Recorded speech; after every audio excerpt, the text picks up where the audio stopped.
तो हमें परोक्ष और अपरोक्ष ज्ञान को प्राप्त करने के लिए गुरु के मार्गदर्शन की जरूरत होती है। और गुरु से मार्गदर्शन प्राप्त करना हो तो अपने अहंकार को विसर्जित करके गुरु की सेवा करनी चाहिए। गुरु के पास जाना चाहिए, निवेदन करना चाहिए कि मैं किस भांति अपना कल्याण करूं, कौन से कर्म करूं कि जिससे मेरा कल्याण हो, उसके लिए मुझे मार्गदर्शित करे। सेवा के द्वारा अपनी सरलता को, अपने समर्पण भाव को व्यक्त करना चाहिए। और दिन महीने सालों सेवा करते करते जब अपना अहंकार पिघलने लगता है, हम सुपात्र बनने लगते हैं, तो क्रमशः गुरु का मार्गदर्शन शिक्षा दीक्षा में प्राप्त होती चली जाती है।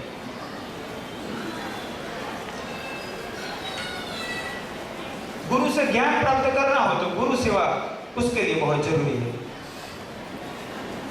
ज्यादातर लोग गुरु की सेवा तो करते रहते हैं, उसके कुछ उदाहरण मैं कहता हूं। गुरु सेवा के 3 उदाहरण कहता हूं मैं कि कैसे कैसे लोग गुरु की सेवा करते हैं। पहले प्रकार का शिष्य, उसका मैं उदाहरण कहता हूं। एक गुरु के 2 शिष्य थे। गुरु जंगल में झोपड़ी बनाकर अपनी योग साधना करते थे। दोनों शिष्य गुरु की सेवा करते थे, भिक्षाटन करते थे। जो भिक्षा मिलती थी वो आश्रम में लाते थे, गुरु भिक्षा ग्रहण करते थे और बाद में शिष्य भिक्षा ग्रहण करते थे। साफ सफाई करते थे। अनुकूलता से गुरु कभी शास्त्रों का उपदेश कहते थे, कभी साधना की बातें समझाते थे। जब रात्रि के प्रथम प्रहर बीत जाने के बाद गुरु विश्राम करते तो दोनों शिष्य गुरु के पैर दबाते थे। 2 ही शिष्य थे तो शिष्य ने पैर बांट लिया। एक शिष्य ने कहा कि मैं दाहिना पैर दबाऊंगा हर रोज, और दूसरे ने कहा कि मैं बाया पैर दबाऊंगा। दाहिना એટલે જમણો અને બાયા એટલે ડાબો। તો એક શિષ્યએ કહ્યું હું દરરોજ ડાબો પગ દબાવીશ અને બીજાએ કહ્યું હું દરરોજ જમણો પગ દબાવીશ। दोनों शिष्यों ने सेवा बांट ली। रात्रि का प्रथम प्रहर के बाद गुरु जब विश्राम करते थे तो दोनों शिष्य अपना अपना निश्चित पैर दबाने लगते थे। सोते हुए गुरु कुछ ज्ञान की बातें करते थे। शिष्य को भी कुछ पूछना हो तो विवेक से प्रश्न पूछते थे। ऐसे बातें करते करते जब गुरु को नींद आने लगती तो प्रश्नोत्तरी और जवाब बंद होते और थोड़ी देर में गुरु निद्राधीन होते तो शिष्य प्रणाम करके फिर विश्राम के लिए चले जाते। एक दिन दाहिना पैर वाला शिष्य पहले आ गया था। वो दाहिना पैर जमणो पग दबा रहा था। उस वक्त गुरु ने करवट ली और बाया पैर दाहिने पैर पे रख दिया। डाबो पग जमणा पग पर कर दीधो। तो दाहिना पैर दबाने वाले शिष्य ने बाएं पैर को धीरे से साइड में रख दिया। फिर अपना दाहिना पैर जमणो पग दबावा लगे। थोड़ी देर में फिर से गुरु ने करवट ली और बाया पैर फिर से दाहिने पैर पे कर दिया। शिष्य ने फिर से बाएं पैर को नीचे किया। जब बार बार ऐसा होने लगा तो उसको गुस्सा आ गया कि मेरे पैर पर वो बाया पैर वजन करता है। तो उठा और एक डंडा ले आया और जैसे ही गुरु ने करवट ली और बाया पैर को दाहिने पैर पे रखा और बाएं पैर पर डंडे मार दिए 1-2। गुरु जग गए, चिल्लाने लगे, अरे मेरा बाया पैर तोड़ दिया, मेरा बाया पैर तोड़ दिया। तो बाहर जो शिष्य था वो दौड़ता अंदर आया। उसने देखा कि वो दूसरे शिष्य ने बाएं पैर पर डंडे मार दिए, दावा पग ऊपर डंडा मार दिया। तो वो भी एक डंडा ले आया और दाहिने पैर जमना पग पर वो भी डंडा मारने लगा। उसने कहा तूने मेरे वाले पैर पर डंडा मारा है, अब मैं तेरे वाले पैर पर डंडा मारता हूं। गुरु ने कहा मेरे दोनों शिष्यों ने मेरे पैर तोड़ दिए। तो कोई शिष्य तो ऐसे होते हैं कि जो गुरु के पैर तोड़ने का काम करे।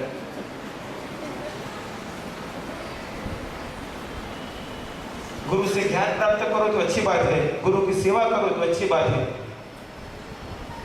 गुरु के कार्य में आपको अनुकूलता प्राप्त हो तो अच्छी बात है।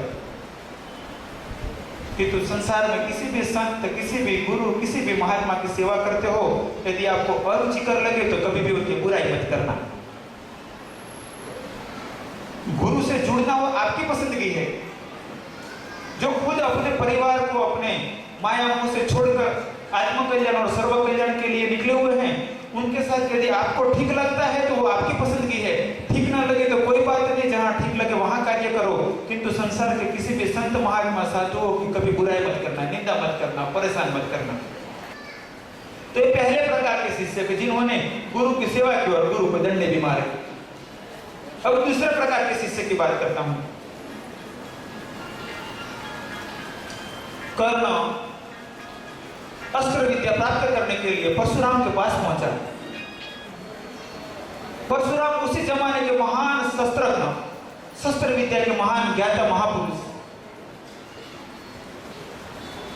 कर्ण उनके पास रहकर उनकी सेवा करते हुए शस्त्र विद्या प्राप्त करने लगा। परशुराम ने निर्णय किया था कि मैं सिर्फ ब्राह्मणों को ही विद्या प्रदान करूंगा। कर्ण वो जानता था, इसलिए उसने झूठ कहा कि मैं ब्राह्मण हूं। वो राजपूत था, किंतु उसने कह दिया कि मैं ब्राह्मण हूं। या तो वो सुतपुत्र के नाम से प्रसिद्ध था, किंतु उसने कह दिया कि मैं ब्राह्मण हूं। परशुराम ने उसको विद्या सिखाई, कई साल बीत गए, उसने वो विद्या प्राप्त कर ली। परशुराम ने उस विद्या के अंगोपांग सब कुछ सिखाया उसको। शस्त्र को चलाना और उसको वारण करना भी सिखाया कि शस्त्र ने चलावू तेना अंगोपांगो ने समझवा અને તે શસ્ત્રને પાછું વાળવું, આ બધું પરશુરામે सिखाવ્યું। एक दिन कर्ण बैठा हुआ था, परशुराम ने उसकी गोदी में सर रखकर नींद ले रहे थे। तेना खोड़ाમાં माથું મૂકીને परशुराम ઊંઘતા હતા। उस वक्त कहीं से एक भंवरा आ गया, पर उस भंवरे ने कर्ण के जांघ पर अपना कांटा रख दिया। वो काटने लगा, डंक मारो, कर्णना साथड़ ऊपर भवराए डंक मारो। कर्ण ने सोचा कि यदि मैं हिलूंगा तो गुरुजी जग जाएंगे, इसलिए वो कर्ण हिला नहीं, ऐसे ही बैठा रहा।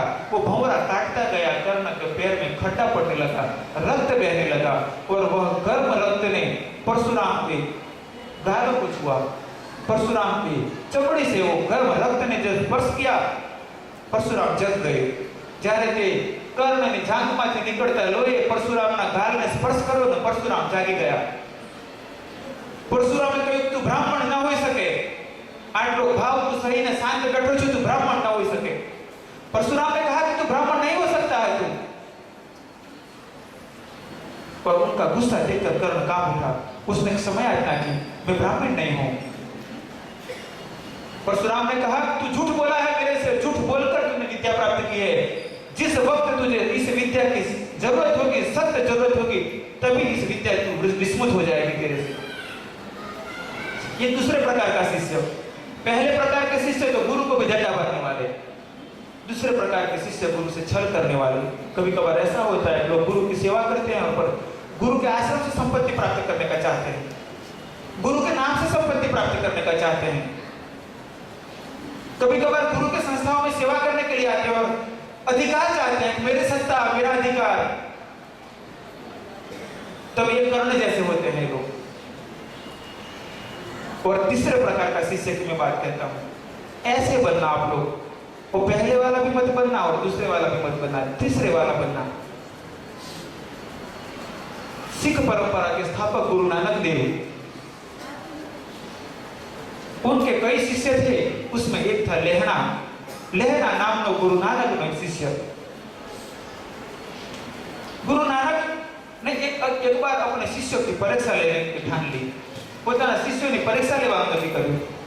उन्होंने अपने शिष्य से कहा कि यहाँ जो पेड़ है वहां पर कोटला बना दिया जाए, पेड़ ने चौथरा बना दिया। वहां में सभी शिष्यों को जिम्मेदारी सौंपी, इस पेड़ों को कोटला बना दिया जाए।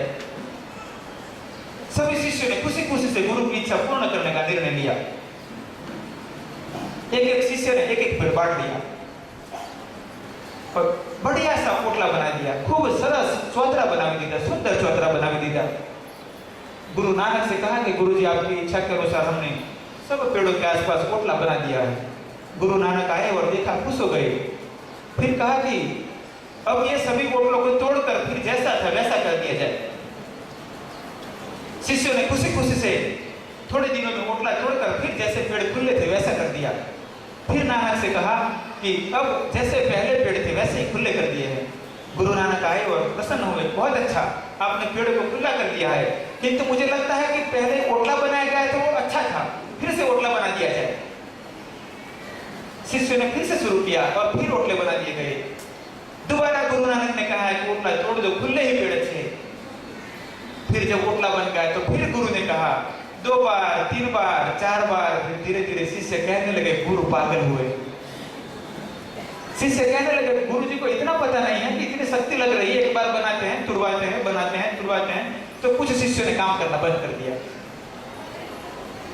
थोड़ी मंडली रही और वक्त बीतता गया, किंतु नानक ने एक काम रखा, ओटला बन जाता आते और फिर कहते तोड़ दो, फिर कहते कब बनाओ। आखिर सब बंद हो गए, एक शिष्य बाकी रहा, बाकी सबको छोड़कर लहना, अकेला लहना ही ओटला बनाता था। फिर गुरु आकर कहते थे तोड़ दो, तोड़ दिया जाता था। फिर कहता लहना से कि बेटा बनाओ ओटला। लहना कभी दुखी नहीं हुआ, कभी परेशान नहीं हुआ, उसने कभी गुरु में बुराई नहीं देखी, न गुरु की बुराई की। एक दिन गुरु नानक को अपना उत्तराधिकारी जाहिर करना था।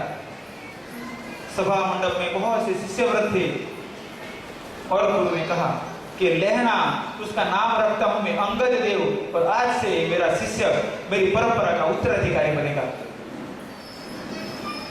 एक तीसरे प्रकार का शिष्य बनना, यदि अध्यात्म विद्या प्राप्त करनी हो तो तीसरे प्रकार का शिष्य बनना। गुरु नानक बहुत बुद्धिमान व्यक्ति थे। वो समझते थे कि ओटला बनाना तोड़ना इसमें समय और शक्ति तो व्यय हो ही रही है, किंतु वो देख रहे थे कि गुरु की भूमिका पर जो बैठने वाला व्यक्ति हो उसमें गुरुता होनी चाहिए, वो विशाल हृदय का होना चाहिए, संकुचित वृत्ति नहीं होनी चाहिए। गुरु के स्थान पर बैठा हुआ व्यक्ति, जो गुरु की गरिमामय कार्य करने वाला व्यक्ति संकुचित वृत्ति वाला होगा तो वो समाज को भी दर्द देगा, वो समाज को पीड़ित करेगा। इसलिए उन्होंने ये कार्य बार बार करवाया, बार बार करवाया, बार बार करवाया। आप भी ऐसे बनना। कभी कभार ऐसा होता है कि अब छोटी छोटी बातों में उल्टा सुल्टा बोलने लगते हैं, छोटी छोटी घटनाओं में उल्टा सुल्टा सोचने लगते हैं और सामान्य परिस्थितियों में प्रतिशोध लेने लगते हैं। तीनों बातों को समझना कि सामान्य सी बातों में हम कुछ उठपटांग बोलने लगे, सामान्य घटनाओं में हमारी सोच विभिन्न बन जाए और सामान्य दिक्कतों के अंदर हम प्रतिशोध लेने का सोच ले तो हमारे में गुरुता अभी स्थित नहीं हुई है, या तो हम गुरुता के पथिक है किंतु उस स्थिति पर पहुंचने में कुछ कमी है। गुरुता का मतलब गृहस्थी और सन्यासी से नहीं है, गुरुता एक स्थिति है और उस स्थिति पर व्यक्ति ब्रह्मचारी है, व्यक्ति वानप्रस्थी है, व्यक्ति सन्यासी है या गृहस्थी है, इसका कोई महत्व नहीं है। वो एक स्थिति है गुरुता, और उस स्थिति में पहुंचने का प्रयत्न करना। मैं ऐसा मानता हूं कि भगवे वस्त्रों में या जींस के पैंट पहनते हुए या तो कम कपड़े पहनकर जीने वालों से गुरुता प्राप्त करने में कोई महत्व नहीं होता है। कपड़ों से महत्व नहीं है, सर मुंडाने में से या बाल बढ़ाने से मतलब नहीं है, प्रांत प्रदेश का इसमें कोई महत्व नहीं है।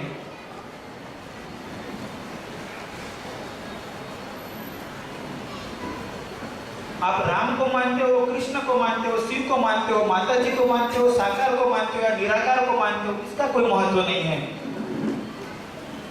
अपनी मनस्थिति इतनी उत्तम बन जाए कि तन में मनसी संकल्पमस्तु, हमें इसमें कल्याणकारी विचारों वाला बनूं, हमें इसमें कल्याणकारी संकल्प वाला बनूं और हमें इस मेरे द्वारा कल्याणकारी कार्य ही हो। हम प्रयत्न करें कि गुरु सेवा उत्तम रीति से करें, उत्तम समझ के साथ करें और उत्तम निर्णय के साथ करें। गुरु के पास पहुंचकर गुरु सेवा करते करते शिष्य परिप्रश्न करता है, शिष्य पूछता है कि गुरु जी मेरा कल्याण किसमें है, मैं कौन से कर्म करूं, मैं अनभिज्ञ ना हूं इस सबसे, मुझे ज्यादा पता नहीं है। मैं इतना जानता हूं कि भूख लगती है खाना खाता हूं, प्यास लगती है जल पीता हूं, ठंड लगती है मैं कपड़े गर्म पहनता हूं, अनुकूल परिस्थिति में रहने का मैं आदती हूं। मैं क्या कर्म करूं जिससे मेरा कल्याण हो, जिससे मैं अपना कल्याण कर सकूं।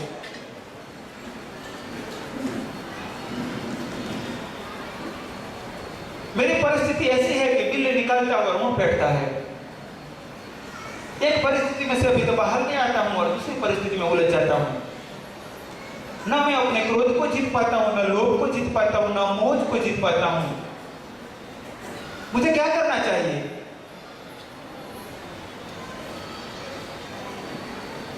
ज्यादातर ऐसा होता है कि मैंने कई बार देखा है ऐसा, हजारों व्यक्तियों में ऐसा देखा है कि थोड़ी किताबें पढ़ लेते हैं, थोड़ा सत्संग सुन लेते हैं, थोड़ा चिंतन मनन कर लेते हैं और व्यक्ति अपने आप को ज्ञानी समझ लेता है।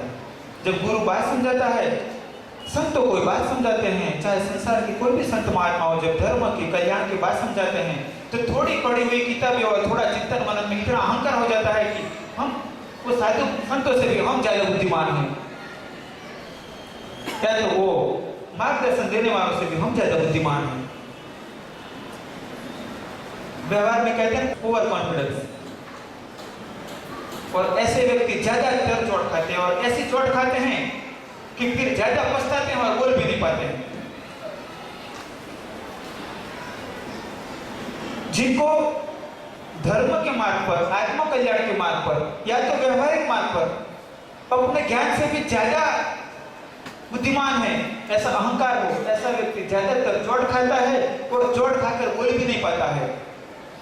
और कई लोग ऐसे होते हैं कि फिर भी उनको इतनी समझ नहीं आती है कि हमारा अहंकार बार बार हमें पीड़ित करता है।